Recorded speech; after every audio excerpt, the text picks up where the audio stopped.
You're listening to Oh My Health, There Is Hope podcast.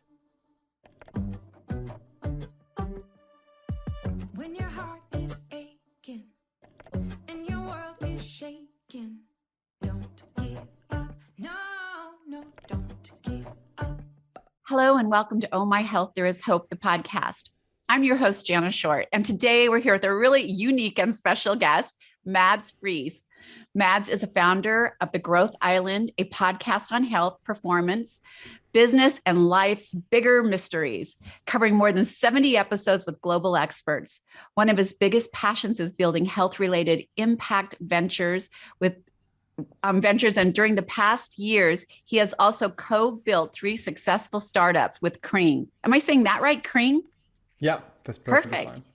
With his background in management consulting, Mads started actively training startups and worked with 150 plus global teams, playing sports at a high level and discovering many studies on personal growth and performance led Mads into a continuous research journey.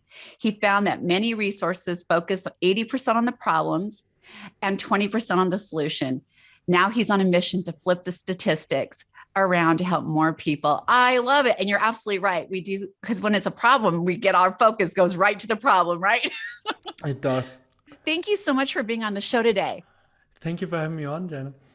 Well, one of the things we ask all of our guests to do is to share a story of hope. I just really believe our journeys and our stories of hope, when we share them with the world, create hope in others. So do you want to share your story of hope with us today? Sure. So back in the days, living the normal life and like many others running into some health issues, from psoriasis when I was earlier to other autoimmune diseases. And suddenly sitting with a doctor saying there was nothing that I could do in traditional healthcare system, that I just had to live with this for the rest of my life. And I was like, that can't be true. We can send people to the moon. Like, we can do so many things. Of course, there must be a way that I can look more at my health and stuff that I can do. There must be something I can do with diet or other things. So kind of getting this message from the doctors, nothing you can do. And then I got into like this big discovery journey of like, what does food do? What does breathing do? What about those chemicals around us, right? So that was a big discovery journey when I was 25, and now I'm pretty much out of my health challenges. I still have some psoriasis, but it's looking a lot better now. I love that story. And you're right. Like I hear that all the time. We can send people to the moon and we can't fix something as easy as, creating healthier, more sustainable lifestyles. So I love it. It's all, by the way, it's all choice. So we chose to send men to the moon. So we made that happen, and you can choose to live a better lifestyle. You just have to make that happen. I am so glad you're here, because one of the things that you talk on is Nordic Biohacking, and I had never heard of it. I am learning every day of all the new amazing things that are out in the world, but I know nothing about biohacking. So can you tell us a little bit about what Nordic Biohacking is? Yes. So Nordic Biohacking comes out of biohacking, which Dave Asprey kind of coined some years ago. So when we say what is Nordic Biohacking, so with many different areas that kind of springs out like under directions and so on that focuses on something specific. So when we say Nordic Biohacking is the art and science of optimizing your health, your performance and well-being through nature and technology. And this last part is the really important thing, is that we both use nature and we use technology, which is kind of a little bit normal American biohacking also has a focus on nature, but there's also this really, really big focus on like, what can we use technology? We're here in the Nordic region, and many of the prominent Nordic biohackers often very much focus on the nature part. So what we basically go in and look at is like, we love double-blinded studies. Those are amazing if we can find them, but we also respect that there is ancestral wisdom. So ancestral wisdom, like back in the days, we used to think that meditation was crazy because we couldn't prove that. Like 10, 20 years ago, we said like, well, the brain can't be changed because it's fixed. Like we know that that's scientific, right? But today we know that's absolutely wrong. So like we know that's horseshit, and so many other things that we see from Eastern philosophies and so on, that we're starting to like really prove with Western science that this can completely change your life. So we have a high respect for both ancestral wisdom what has been used in traditions centuries ago, and these like modern science with double-blinded studies and so on. So we look at the spectrum, we're just very respectful of where is it, but then we test it out. So the big thing is n equals 1, that you got to figure out what works for you. So it's this very much approach about testing different things and both looking at ancestral wisdom and double-blinded studies. I love that you just said what n equals 1 means. What does that mean, like n equals 1? Yeah, so that's the big thing in biohacking, is that we say like we love scientific studies, and in scientific studies you'll see the sample size is n, that might be 20,000 people, and you see something is working for the majority of people. That's the one that might be for 80%, and then you see those outliers. You might be that outlier. So if you're just following like what the studies say, you might be doing the wrong thing. So n equals 1 meaning that you are your sample size. So you need to see how is it actually working for you. Whether that's doing blood tests or whether it's just writing a diary about how you're feeling, it's super important that n equals 1, that you got to test it on yourself and see how does it work on you. I love that. We call that here zebras, and I'm totally a zebra. Like we call it the zebra walked in the room, right? And everybody else, it fits. But that one person who walks in is like, I don't get it. This doesn't work for me. So I love that you're putting that. But there is a group of zebras, right? We heard Yes. together. I'm not the only one. So then I would be a unicorn. Yeah. I love it. So I also want to know how to select what biohack to start with, because if I'm looking to increase my health journey, right, and my wellness journey and impact it on that, switching those from 80 to 20 over to making that 80% the solution and how I'm caring for myself, how do I select a biohack, and what does that even mean? That's a good question. So kind of some questions to ask before you start this is, first, what I like to say, like, what do you want to accomplish? So like, what's the main thing that you are targeting? Is it more energy? Is it better sleep? It's more strength? Is getting rid of a disease? Like what is it actually you want to accomplish? And way too often we see people seeing this new shiny biohack or something cool you can do. And it's like, I have to implement that. But it might not really help like what they are focusing on right now. And we already have too many things in our days that we have to focus on. So it's super important for us to figure out like, why are you doing it? That's the first question before you start.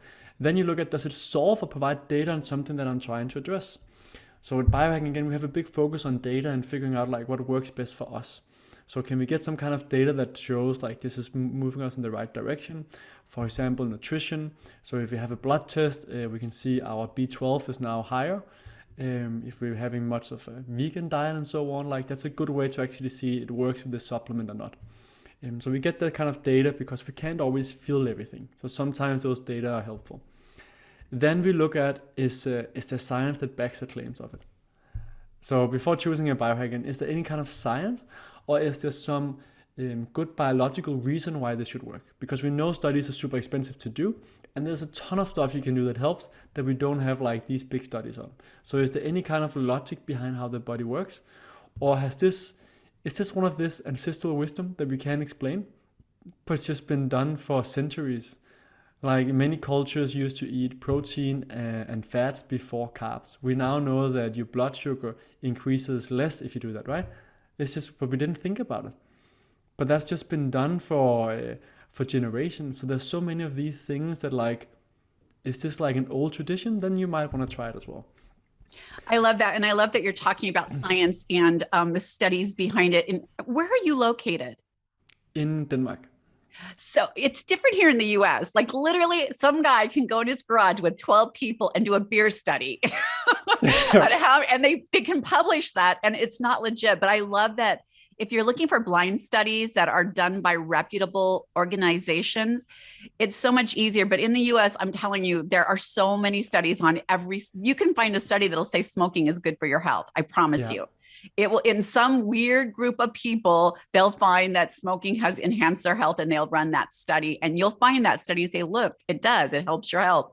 So you can be really selective when you're looking for your studies. Look at reputable sites. Like we use PubMed here, and I think it's called Google Med or Google Doc, but you can find really good researchers if you go to the right places that they're watched over, right? And the blind studies are really super, they're super educational because they don't know what's happening, right? And they're giving you that feedback with not knowing what's actually happening.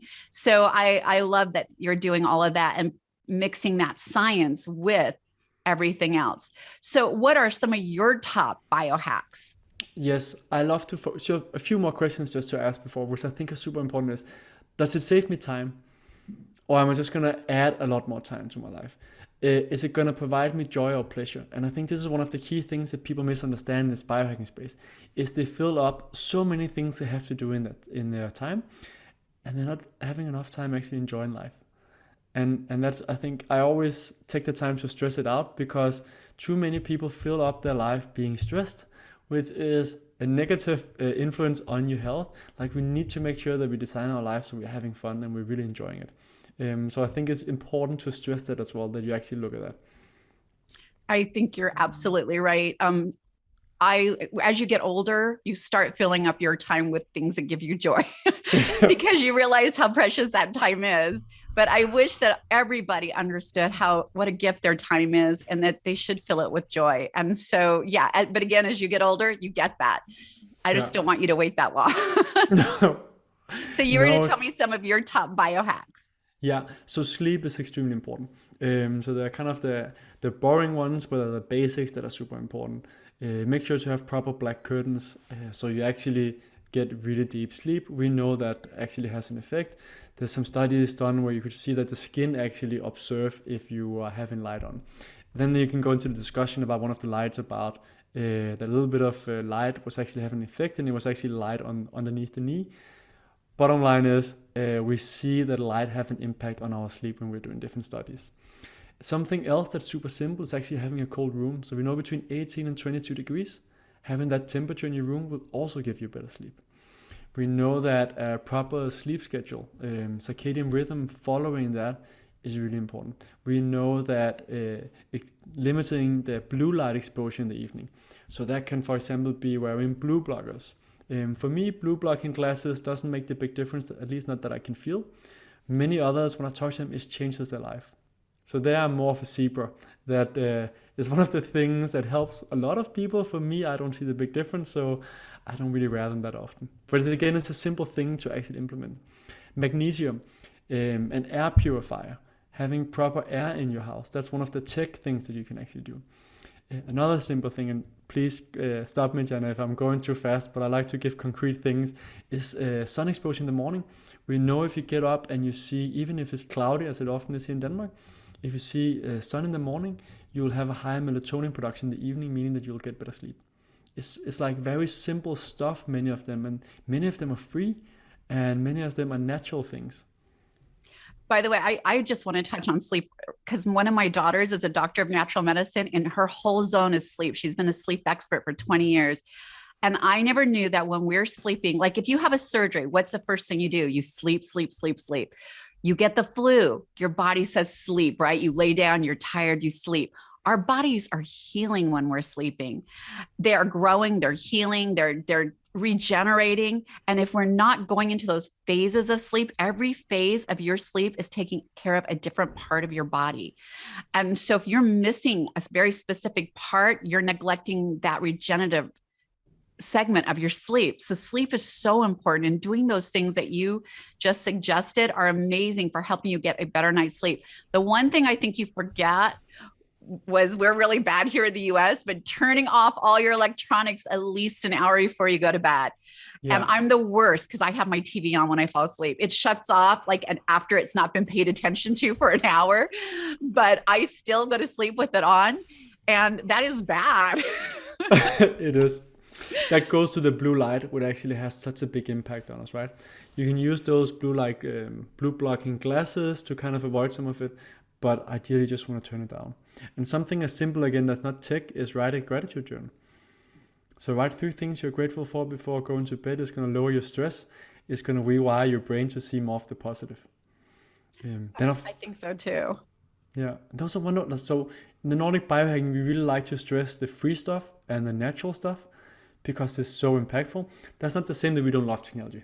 So let's be honest, we're tech nerds, and we think it's super cool, like what can you actually do? But we're very aware that let's start with the natural stuff, before we start looking at all of the sleep trackers that might not be as accurate. Like Oura Ring is super cool that it can measure your temperature and so on, but it doesn't measure your sleep cycles properly, right? So you need to use the technology properly.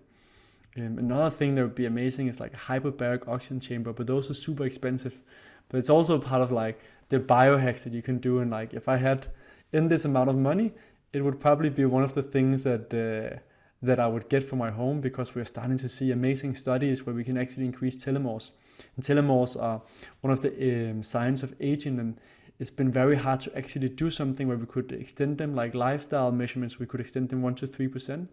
And in Israel, they did a study where a 64-year-old, like 64-year-old got, was it 30 treatments in 60 days or 45 days, something like that. And they increased their telomere length with 20%. That's crazy. You know what? I am going to tell you that I see that being a huge thing in the future. And of course, it's going to be super hard for us to get them in our homes. But I bet you we're going to have hyperbaric chamber spas opening up everywhere where you rent your time and go in there and, you know, have a series of them. But I see that coming in our future, and it's going to be so amazing because it really does give you a lot of benefit. And when you talk about taking free things that are available to us, one of my favorite things to do is in the morning to go out and get the sunlight. Like before I even do anything, I go stand outside, I take in some deep breaths, and I dig my feet into the ground and start grounding. And it like is an amazing way to start your day. And it's also an amazing way for me to release back into the earth everything that, you know, I don't want to take with me during the day. So those are things that are free that you can do super simple. And the other thing you brought up was journaling. Oh my gosh, I was not a journal. I came from a generation where they like, don't write it down. Whatever you put on paper can be used against you. Don't put those thoughts down. But my mom started a journal before she passed away. And after she died, we didn't know anything about it. We found this journal and we found these beautiful little nuggets in it where she talked about each one of us girls. And like when I got to my part, it was like, I am so grateful that Jana just calls me at work just to say hello and that she loves me. And it just makes my day. And I cut that piece of her journal out and I stuck it in a frame with her picture, because those are beautiful things that we can leave our children and our grandchildren. If you think about in the olden days, they used to write journals, and that was how you journal what was going on in that century, because there was no recorded videos. And it's amazing when you can leave something beautiful like that down, and it's just your thoughts of what's going on. And maybe your kids didn't even know you were thinking of them, right? Or that you were excited when they called. I thought I was annoying her. It turned out it was something beautiful for her, and it's free. That's something free you can do for yourself. And that's so empowering. And you can do it like if you're in a relationship as well. Like I do it with my girlfriend before we go to bed. We share what we're grateful for. You can do it with your kids at dinner or before they go to bed. Like there's so many amazing things out there that you can do for free. And that's what I love about biohacking, both that there's so many free things, and then there are all of the cool technologies that are super, like some of them super expensive, but that it doesn't have to be expensive. Like the grounding, as you were saying, is something that we intuitively know, like it feels good. And more studies are coming out. Some of them are not like the double-blinded studies, the highest quality, but they can see that inflammation rates are being lowered in people actually grounding for 20 minutes. And the research on that are really starting to come out. But you don't even need research for that. You can just feel it. Like it's one of those things where like go out and try and ground. I do that most mornings as well. Just feel better. You know, when my daughter did her thesis for her PhD, it was in sleep and grounding. And for 2 weeks, you slept with no grounding mat. And then the next 2 weeks, you slept with the grounding mat on your bed. And she scored your sleep studies. You wore a ring that, you know, did all this data on your sleep. And it was amazing what grounding does for your sleep pattern. It was unbelievable. So there's really something to grounding. And for those of you who've never thought that it really was a thing, when you go to the beach, what are you doing? You're digging your toes in deeper and deeper. Like it's just natural for us to want to get in there and ground. So I love it. There's a really good movie, I think it's called the Earthing movie or the Grounding movie, where they go into a lot of the studies that have actually been done, where there's both the studies and then they're all like anecdotal evidence of people that have been sick that are actually getting a lot better from this simple getting back to nature, right? But we also know we know that we feel better being in nature. Like in Japan, they have biophilia, because we know that like if you get out to nature, that can be much better in regards to helping with depression. So like we have this connection to nature that we just kind of lost, that we need to get back. A lot of the biohacking is also like to like get us, like we're living in an unnatural world, so how can we get more of the nature in, like a grounding mat, for example. Like I have one as well, a grounding mat for my bed that's connected to a cord, so so I can get that effect. And that, yeah, it's empowering. There's so many possibilities out. Just like fasting, you must have had someone on the podcast as well that's been speaking so much about fasting, I'm guessing. Yep, everybody's talking about fasting. And by the way, it is healthy for you when you think about it. We go to bed and normally we sleep 8 to 12 hours and it's a fast. So half the day our body's doing what it needs to do to digest, repair, and regenerate. So I love it all on its own. Our bodies are beautiful the way they're made up. And if we just give them the support to do what they need to do, they'll get it done. I also want to talk about like some negative, what are potential negative effects of biohacking? Well, so one is when we misunderstand the studies. So for example, fasting, I think, is a really good example, because most of the studies have been done on men. And we need to be careful about giving the same advice for men and women, because we are different, right? So we now know as well that we need to be more careful in regards to how much women are fasting. It can actually mess up their hormones. This, I think, is Dr. Mindy something that speaks a lot about it. And we're starting to see like it's good to fast, longer fast, but it might not be that good for women to fast every single day for those 18 hours. Instead, it's actually recommended potentially 12 to 14 hours. So when we give that advice, those are some of the negative effects if we do something, especially for women, that has only been tested for men.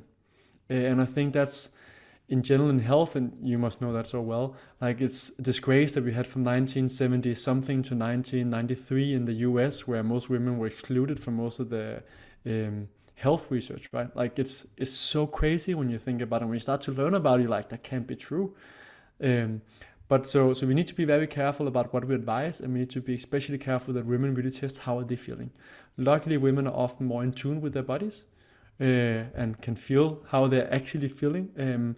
So I think it's really important that women stick on to their intuition about how are they feeling, and more men learn to do that, because that's sometimes a much better measurement than some tests you can do.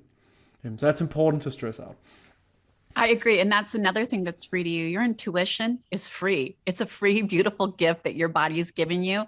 And every single major health crisis I've ever had, I felt it coming. And I ignored it because, right, I'm too busy. I'm like, I don't have time to go to the doctors. I'll do it next week, right? And your body's intuitively tells you when something isn't quite right.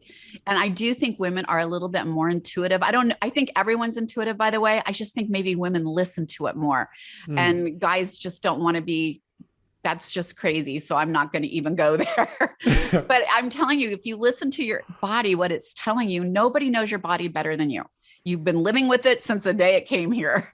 So you know your body pretty well and how it reacts and responds, and when something just doesn't feel right. And so listen to that and follow through with it, because literally I almost died not listening to it. So I'm very intuitive and I listen to my body all the time. So I mean, by the way, when I go to my doctor now and I say something doesn't feel right, I don't know what it is. I don't feel sick. I'm not in pain, but something's not right. She listens to me because she knows that I don't come in otherwise. Yeah. But I think it's so powerful, actually. Like we like to get measurements and so on, but many of the measurements are also just like, how are you feeling? And if you use trackers, for example, note down first how are you feeling, especially with the sleep trackers. Like, are you feeling like you're rested and so on? So you don't just take like a measurement and so on and like, oh, I slept so bad, right? But you actually felt good. And I think the biggest concern, the biggest danger with biohacking is simply people get too caught up sometimes with measuring. Everything is about a balance. And they get so stressed about having to need the perfect score with sleep, the perfect nutrition and everything else, where we know like the psychological stress can actually be worse. Like the stress about like, oh no, I got some blue light yesterday. It's like, relax, the body is quite powerful. Remember where you are. Many people get into biohacking because they're sick. So like if you are sick and really sick, you might need to be a bit more extreme with all of the stuff to get to health. Once you're at health, your body can take a lot more. And the mental stress is just so important. But often when we hear these influencers talking from biohacking, they come from having been sick. And that sometimes means that the messages can sound more extreme, or you have to live so strict where like you can live a more balanced life. I love that. If you can change one thing, right? Just change one thing, one small thing. And if we stop striving to be perfect, because there is no such thing as perfection, and we just strive to do better for ourselves. And if that better means just doing one more thing, you're winning. Like you are literally already on top of the game. Mads, I am so fascinated with all of this. Thank you for sharing it with us. Can you tell us where people can locate you? Like, how can they connect with you? I know you're on Instagram and you have a beautiful website. Where else can they find you? Yeah, so my website is growthisland.com. My Instagram is Mads Friis. LinkedIn is also where I'm quite active as well. I'm sure you can get a link for that as well. And if people are interested in habits, as you're just talking about, the small things is one of the things that I care a lot about. I have this kind of cheat sheet where people can get a simple sheet to kind of fill out, so they are like much more likely to follow through their habits. Some of it is from the courses that I had at Harvard when I was studying psychology there, where we kind of tested that something actually works to get us to follow through. I love it. Thank you so much for being with us. We're going to put all of those links in the show notes in case you missed it, so that you can connect with Mads and learn more about biohacking, because I am going to learn more about it. I love science. I love it. So thank you. Thank you so much for having me on. Thanks for listening to the Oh My Health, There Is Hope podcast. Make sure to visit Jana's website, bestholisticlife.com, where you can subscribe to the show on iTunes, Google Play, or listen there, so you'll never miss an episode. While you're at it, if you found value in the show, we'd appreciate a rating on iTunes, or if you simply tell a friend about the show, that'll help too. Let's change the world together, one health expert at a time. Looking forward to seeing you next time.